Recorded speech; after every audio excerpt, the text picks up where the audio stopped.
हो के दिखला दे जमाल अपना कमाल अपना, आया हो के दिखला दे जमाल अपना कमाल अपना, बहुत चर्चे सुने हैं तेरी बारी भी नहीं।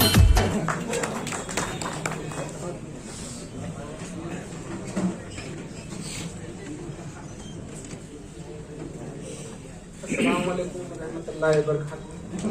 नमस्कार, राम राम। आवाज मध्ये व्यवस्थित येते ना? 7:30 टायमाला कमी आला होता।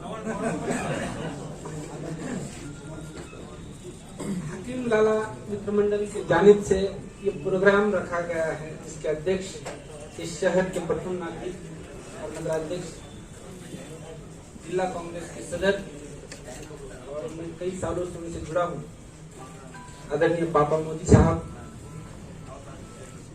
त्यांच्या समवेत असलेले, ज्यांचं फक्त नाव आणि काम ऐकून आणि अनुभवून होतो, असे मानवलोकचे अनिकेत भैया लुया,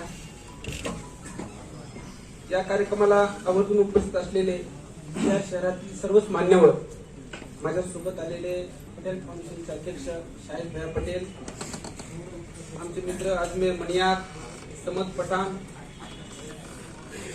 आमचे बीडकर सर अभेद सर, या ठिकाणी अभेद राजा आणि शाहीन बाग पासून आमचा आणि ज्यांचा परिचय आहे रिजवान लाला. मी जेव्हा आलो होतो त्यावेळेस मला वाटतं लाला बोलत होते. त्यांच्या भाषणामधलं एक वाक्य होतं कि मुख्तार साहबानी चाचानी दिन को दिन ना समझा और रात को रात ना समझा. मैं इसके आगे एक लाइन कहना चाहूंगा, शायद उन्होंने वो कहनी चाहिए थी कि उन्होंने काम को दिन समझा और दिन को काम समझा. मैं हमेशा बहुत ऐसी जगहों पे जाता हूँ जहाँ मुझे हिंदी उर्दू में तकरीर करना जरूरी होता है. मैं शाहीन बाग के आंदोलन के चलते हुए पूरे मराठवाड़ा में गया, और जो पहचान मुझे इस शहर से मिली, सबसे ज्यादा जहां जिस तकरीर को सराहाया गया वो यहाँ का शाहीन बाग था, और जहां मेरी तकरीर शायद लगभग 1.25 घंटा चली, और वहां से जो मुझे पहचान मिली और फिर वहां से मुझे जो मांग मिली, और पूरी मराठवाड़ा के अंदर में शाहीन बाग के लिए तकरीर करता चला गया.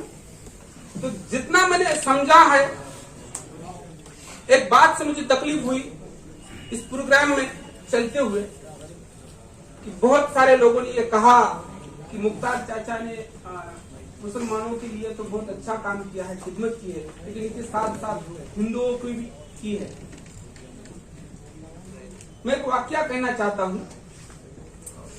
एक मैयत जा रही थी, मैयत गैर की थी, और मेरे अल्लाह के नबी रोने लगे. सहाबाओं ने उसे पूछा कि ये मैयत तो गैर की है, तो फिर नबी जी आप क्यों रो रहे हो? तो नबी का एक जवाब है, और वो जवाब हमारे सारे सवालों का जवाब है. नबी ने सहाबाओं से कहा था कि इस दुनिया में जो भी जान है वो अल्लाह की है. अगर वो यहां से अगर वो यहां से जाती है तो उसका दुख मुझे होगा. मुख्तार चाचा जिस भी जान की खिदमत करते हैं वो जान अल्लाह की है, बल्कि ना ही मुसलमान की है और ना ही मुसलमान. जहां तक मैं समझता हूं, अगर इल्म की बात करूं, अगर मजहब की बात करूं, तो खिदमत को बहुत मायने में गुना दिया है, बहुत ऊपर तक इसे पहुंचा गया है. तहज्जुद नाम की नमाज होती, 12 से 4 बजे के बीच में वो नमाज पढ़ी जाती है, और 7वें आसमान पर मेरा अल्लाह जब होता है, अगर कोई भी मेरी इबादत इस दरमियान भी कर रहा है 5 वक्त के नमाज के बाद भी, तो उसकी जो मुराद है उसकी वो मुराद पूरी करने के लिए 7वें आसमान पर मेरा अल्लाह बैठा होता है ना. तो मुझे ये कहना है कि उस तहज्जुद के नमाज से जो सवाब मिलता है ना, एक बार एक नमाज अगर आप पढ़ते हो तो उसका एक सवाब अगर आपको मिलता है, तो ये कहा गया है कि अगर आप किसी की सेवा करते हो, अगर आप किसी की खिदमत करते हो, है ना, तो उसके बदले में 12,000 तहज्जुद का सवाब आपको मिलता है। और मुझे ऐसा लगता है कि यहाँ पर जो मुख्तार चाचू बैठे हैं ये इन सवाबों से भरे हुए हैं। काही लोकांची तक्रार होती की ते खूप कमावत नाहीत, ते कमावत नसताना हे काम करतात। सेवा एक असं कर्तव्य आहे, सेवा एक अशी गोष्ट आहे, दुर्दैवाने ज्यांच्याकडे पैसे असतात त्यांच्याकडून ती होत नसते, ज्यांच्याकडे पैसा नसतो ना त्यांच्याकडून होत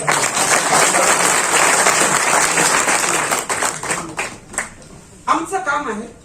आणि म्हणजे मुख्तार चाचू हे मुस्लिम समाजातून आहे, इस्लाम त्यांचा धर्म आहे, म्हणून त्या अनुषंगाने मला त्या काही गोष्टी सांगायच्या आहेत। असल जिंदगी जिसको माना जाता है वो कयामत के बाद में, है ना। ये जिंदगी थोड़ी ना है। तो अगर भले ही इस जिंदगी में उनके पास कुछ हो ना हो, उनके सामने भले ही हम बड़े ओहदे में क्यों ना हो, लेकिन असल जिंदगी में मुख्तार चाचू हमसे कई आगे।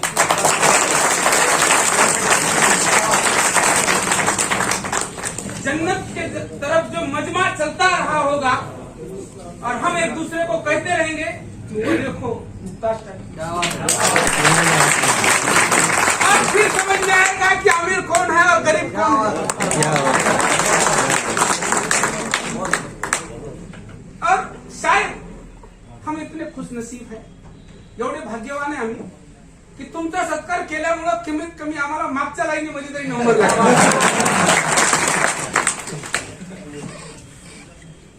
इंसानियत की खिदमत करने के लिए हम सबको यहाँ पर चुना गया है, लेकिन हम अक्सर बहक जाते हैं अपनी जायदाद और माल के फिजूल बातों में।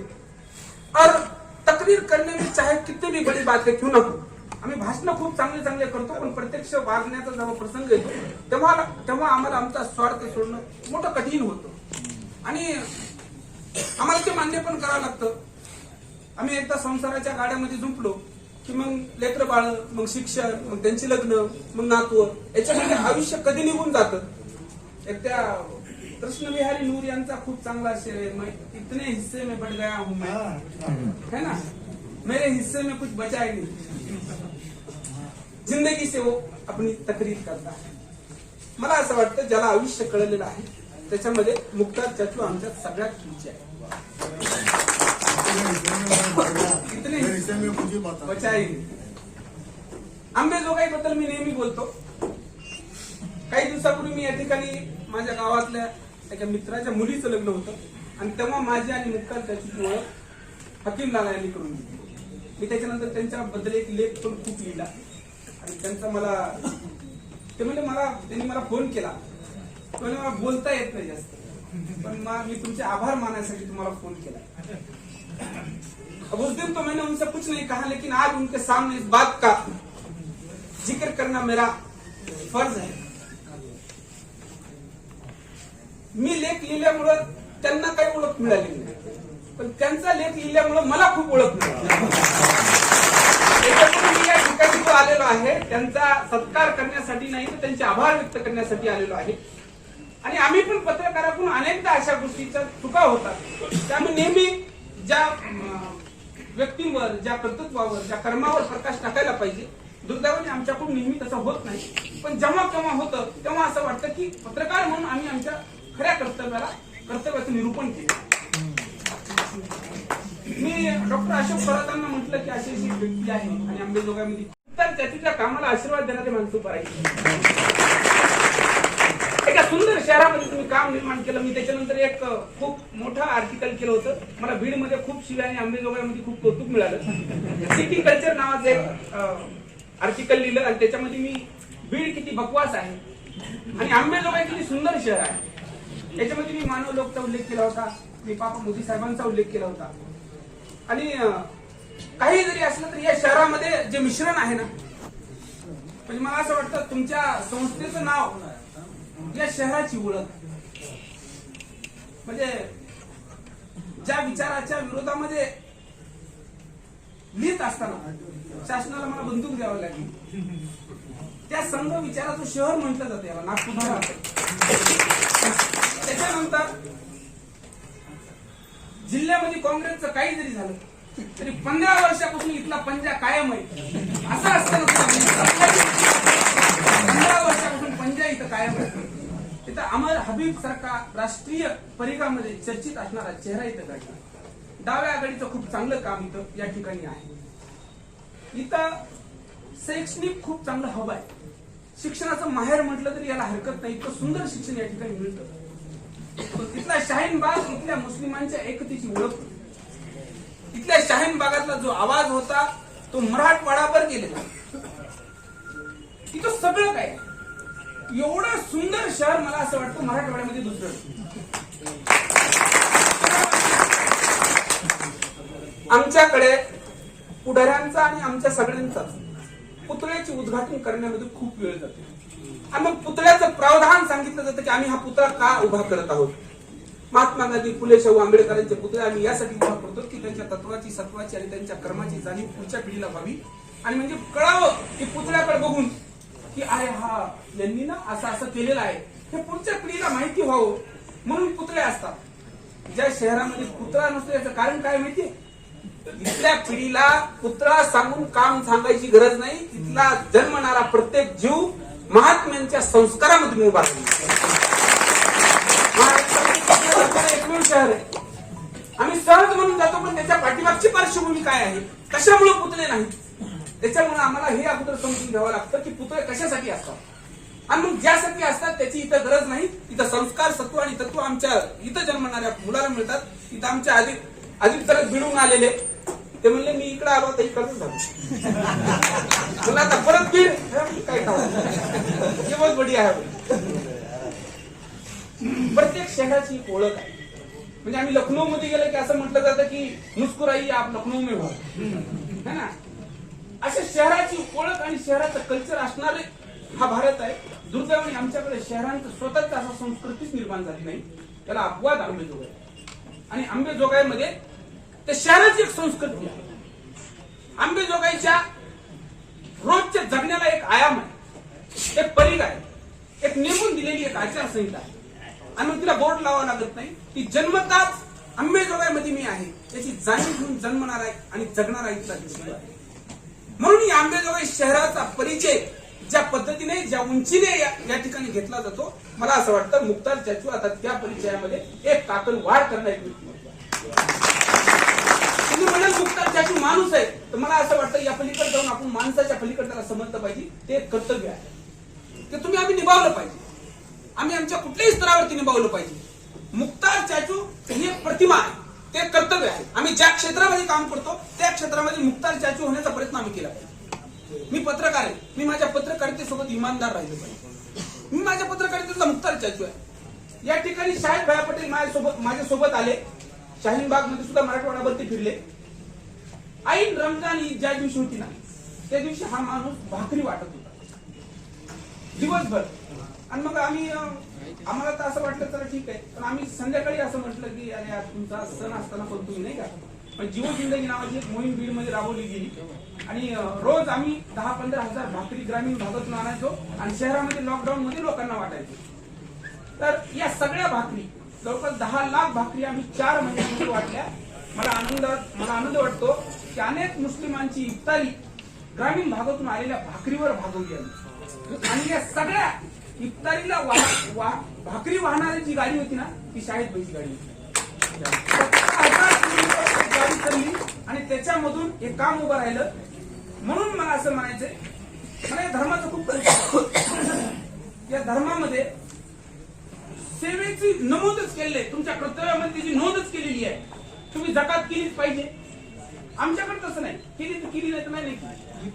म्हणजे जगाच्या पाठीवर असा कुठलाही धर्म नाही की ज्याच्यामध्ये सेवेचं प्रावधान नाही.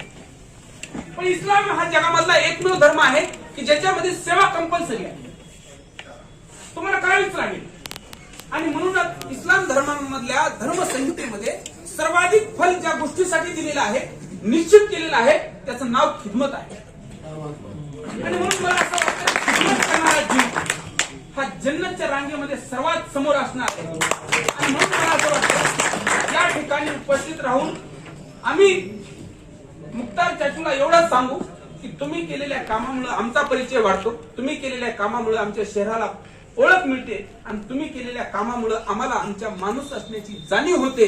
म्हणून माणूसपणाच्या जाणीव करून देणाऱ्या माणसाला मी या ठिकाणी तिरवार अभिनंदन करतो. मला या ठिकाणी बोलवलं, आपण सत्कार केला आणि बोलण्याची संधी दिली. खरं म्हणजे मी भाषणाला व्याख्यान होऊ दिलं नाही, याच्याबद्दल माझे आभार माना. कारण एक तर पत्रकाराला कोणी बोलवत नाही आणि बोलवलं तर कोणी बोलूच देत नाही. आता मी बीडवरून आंबेजोगाईला आलो म्हणजे मी पूर्ण करता काढला पाहिजे होता. पण मला जाणीव आहे की या ठिकाणी खूप महत्वाच्या लोकांचं बोलणं आपल्याला ऐकायचं आहे. खरं म्हणजे या सोहळ्याला शब्दांची गरज नाही. आम्ही स्वतःला भाग्यवान समजू. खूप खूप धन्यवाद. बहुत बहुत शुक्रिया तावरे साहब।